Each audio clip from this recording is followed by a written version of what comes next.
Verjetno mislite, da je ChatGPT čarobni brezplačni pomočnik, ki vsak dan postaja pametnejši v dobro človeštva. Ni res, pravzaprav postaja slabši. OpenAI porablja milijarde dolarjev, njihov briljanten načrt preživetja pa vključuje slabšane izkušnje za brezplačne uporabnike, skrivanje pravega modela za plačljivim zidom v vrednosti $200 in spreminjanje vaših pogovorov v oglasni prostor. Torej, če se vam je v zadnjem času zdelo nekaj narobe, si tega verjetno ne domišljate. Upajo, da večina ljudi ne bo opazila spremembe. In to je bistvo. Ampak tisti brezplačni AI pomočnik, ta je že mrtev. Prvo poglavje. $5 milijard vredna katastrofa. OpenAI je v težavah. Dokumenti kažejo, da podjetje letos ni doseglo skoraj nobenega notranjega cilja, ki si ga je zadalo. Prihodkovni cilji niso bili doseženi.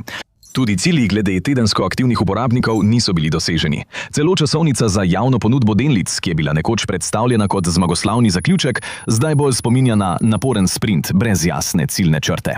Po poročanju Wall Street Journala iz aprila 2026 številke kažejo precej manj bleščečo sliko, kot jo nakazuje javna pripoved. $5 milijard izgube ob 3,7 milijardah prihodkov za leto 2024. Matematika ne laže.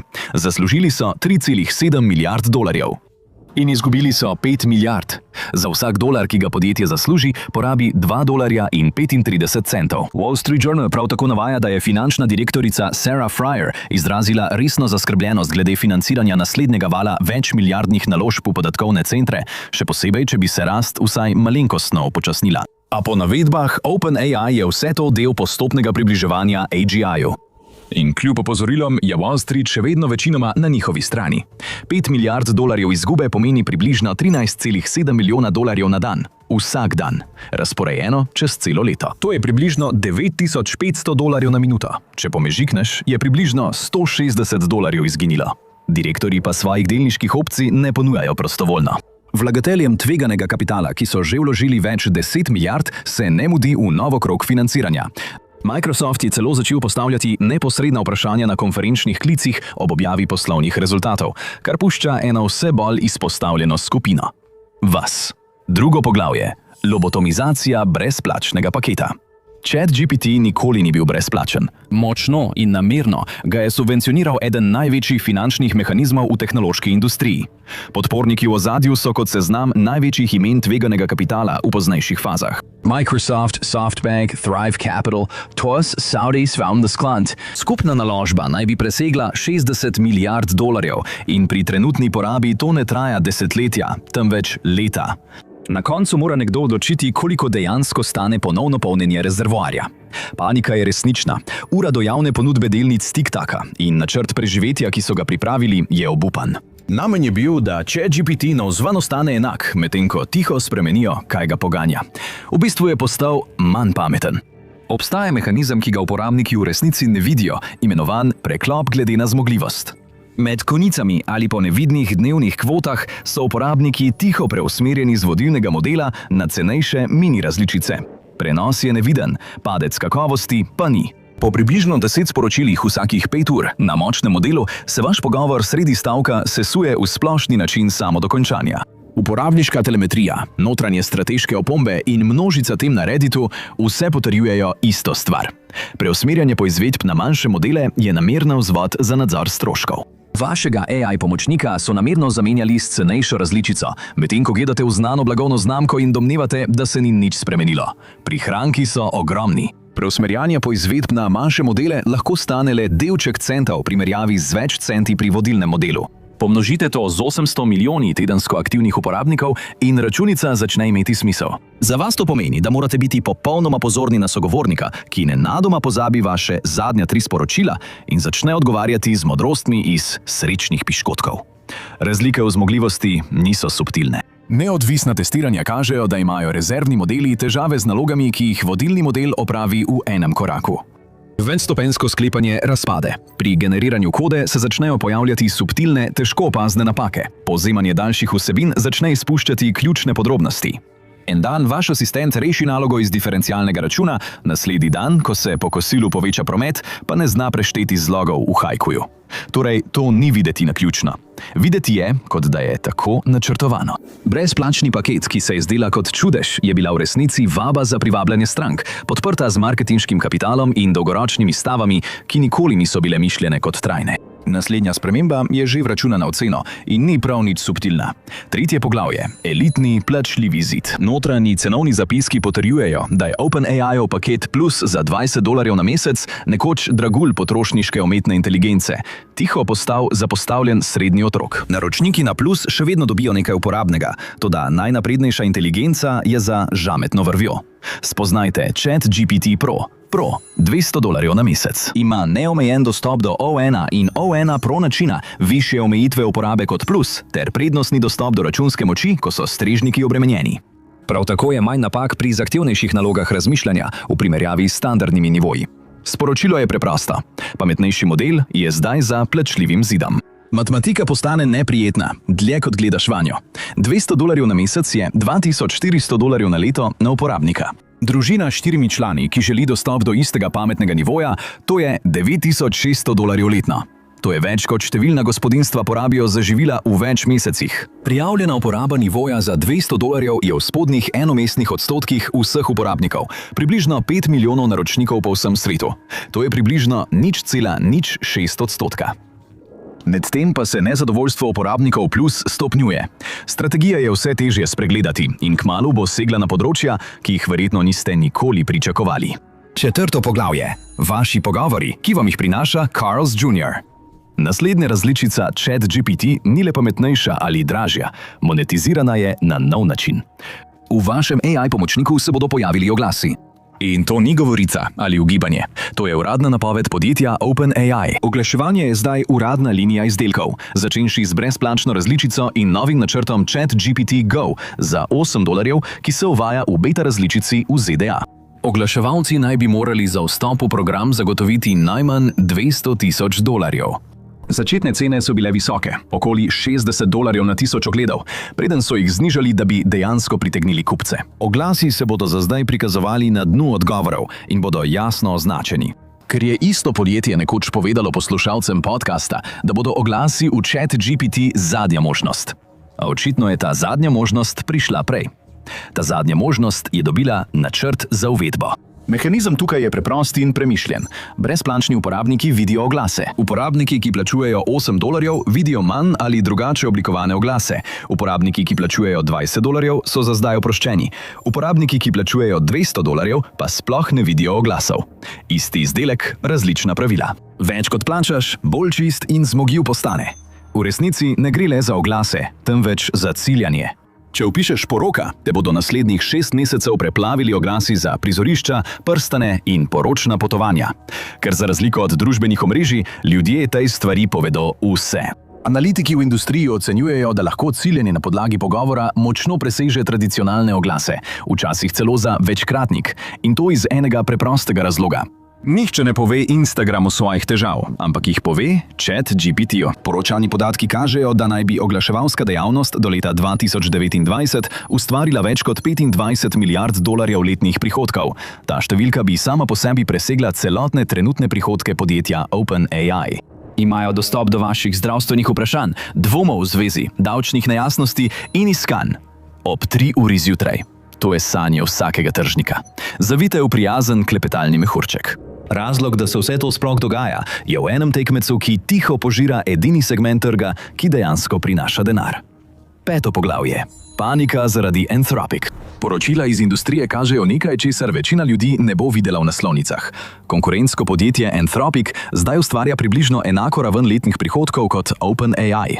Nekatere ocene ga celo postavljajo pred OpenAI. Manjše podjetja, ki so ga ustanovili nekdanji sodelavci Sama Altmana, zdaj ustvarja več letnih prihodkov kot podjetje, ki ga vsi imenujejo vodilno. Kar je prej delovalo kot tekma z enim samim resnim tekmecem, to ni več. Razlika med tema dvema podjetjima je očitna in to pojasnjuje paniko. Anthropic deluje bolj kot luksuzna butična trgovina, kot pa množična platforma, saj ima nekaj več kot 1000 poslovnih strank. Mnogi med njimi plačujejo 7-mestne zneske letno, nekateri pa celo 8-mestne zneske. Njihov vodilni model, Claude, je postal pomembna sila na področju programiranja v podjetjih, uporablja pa ga inženirske ekipe iz Fortune 500 Wall Street in biotehnološke raziskovalne skupine. To niso stranke občutljive na ceno. Pri $50 na uporabnika niti ne trznejo. In to zato, ker se povečanje produktivnosti pogosto povrne že pred kosilom prvega dne. Medtem pa OpenAI skrbi za stotine milijonov uporabnikov brezplačne različice. Anthropic iz enega samega srednje velikega podjetniškega pogodbenega razmerja iztrži več kot OpenAI. Od milijona običajnih uporabnikov ChatGPT skupaj. Nišni trg podjetja Anthropic ustvarja povsem drugačno vrsto posla. Cene so višje, pogodbe daljše in stopnja odhoda strank nižja. Vzorci uporabe so dovolj stabilni, da jih je mogoče dejansko napovedati. Finančne ekipe jih lahko modelirajo. Primerjajte to z obsegom potrošnikov pri OpenAI. Gre za nenehen val nepredvidljivega povpraševanja stotin milijonov uporabnikov. Sistem, kjer lahko majhna sprememba cene čez noč sproži množične odpovedi. To sta dve povsem različni napravi. Ena je optimizirana za predvidljivost, druga je zgrajena za obseg in nestanovitnost. In na tem trgu ne gre za blagovno znamko. Gre za to, kar se uporablja. Zato potrošniški izdelek začne izgledati namerno razdeljen. Brezplačna raven je omejena, da se zmanjšajo stroški računalniške obdelave. Srednja raven preneha biti v ospredju in postane lijak v višje pakete. Paket Pro za 200 je namenjena uporabnikom, ki jo obravnavajo kot poslovno infrastrukturo, ne kot naročnino. Oglasi pa so namenjeni vsem, ki nikoli ne bodo plačali na tej ravni. In vsaka odločitev vodi k temu, da se zmanjša zaostanek za Anthropicom. Upajmo, preden začnejo vlagatelji postavljati neprijetna vprašanja o zgodbi. Ker če se ta razlika ne zmanjša, se ne bodo izšle niti številke. In ta pritisk se že pozna. 6. poglavje. Varnostna ekipa odide. Ključni člani varnostne ekipe. Ljudje, ki so zadolženi za preprečevanje nepredvidljivega ali nevarnega vedenja sistema, odhajajo. Ne potiho in ne počasi.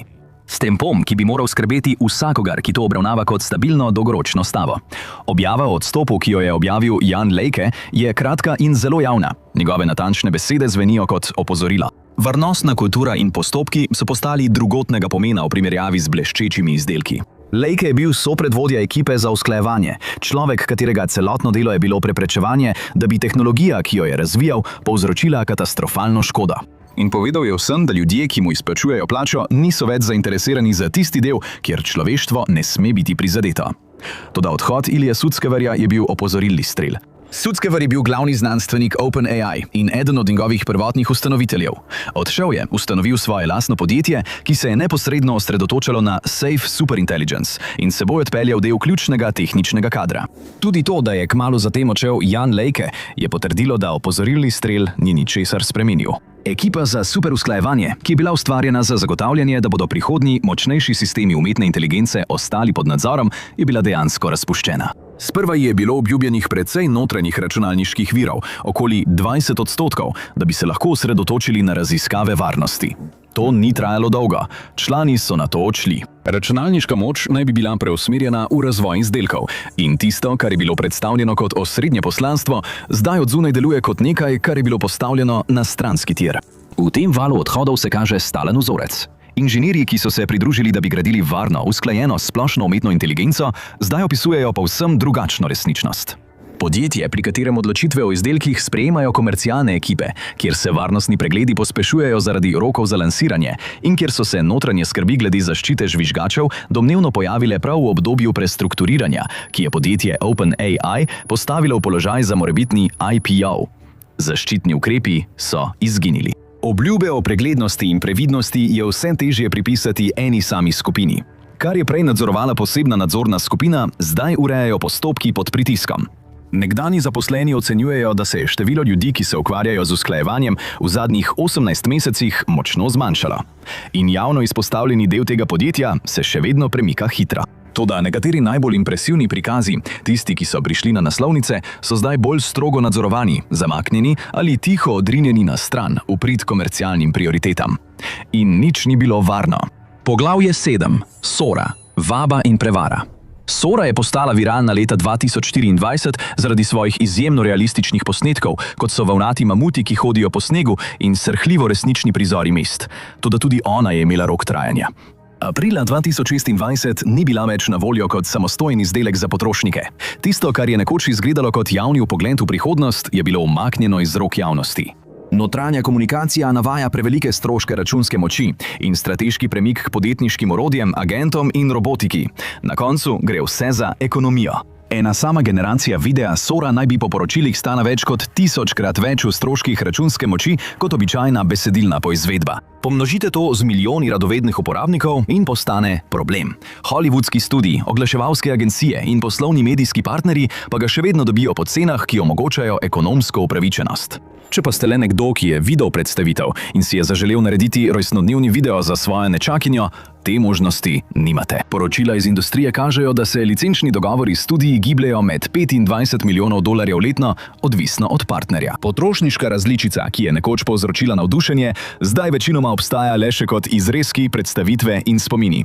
In ni samo Sora. Glasovne funkcije, ki so se prej zdele neomejene, so zdaj omejene. Tudi prilagojeni GPT-ji imajo strožje omejitve. In napredno sklepanje, ki je bilo prosto prikazano v času navdušenja, je vse bolj rezervirano za dražje naročniške pakete. Sčasoma ta vzorec postane težko spregledati. Monetizacija ni stranski učinek, ampak sama struktura. Vse to vodi k enemu načrtovanemu izidu, ki pa ima že določen časovni okvir. 8. Poglavje: stroj za izčrpavanje prek IPO-ja. Vloge razkrivajo, da OpenAI prestrukturira svojo upravljavsko strukturo, saj se približuje morebitni javni ponudbi delnic v obsegu, ki ga je finančni tisk označil za brez primere.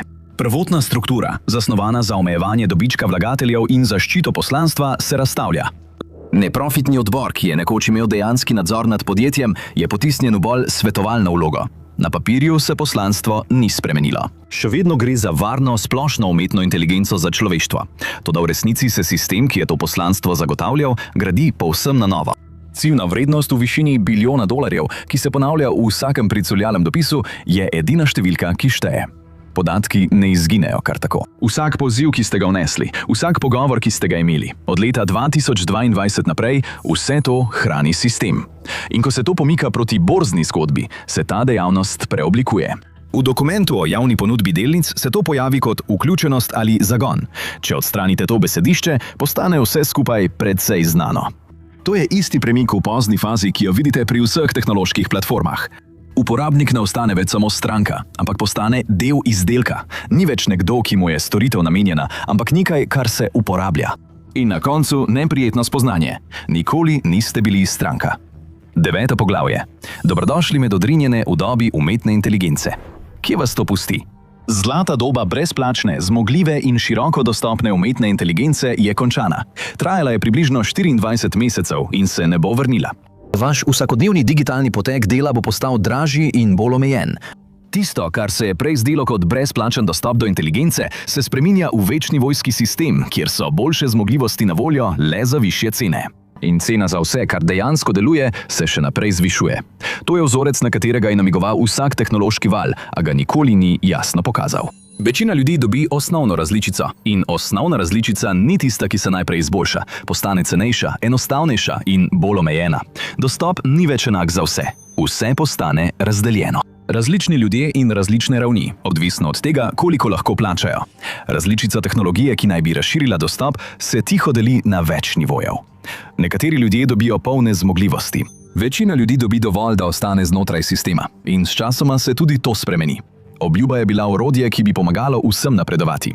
Zdaj je prihodnost človeške inteligence skrita za naročnino in izrinjeni smo zaradi cene. Toda znotraj podjetij, ki gradijo to prihodnost, se dogaja nekaj drugega. Ljudje, ki so najbližje sistemu, začenjajo odhajati. In to povzroča resne pretresljaje v Silicijevi dolini. Izvedite, zakaj raziskovalci umetne inteligence odhajajo in ob tem paničarijo. Ali pa si namesto tega oglejte ta video.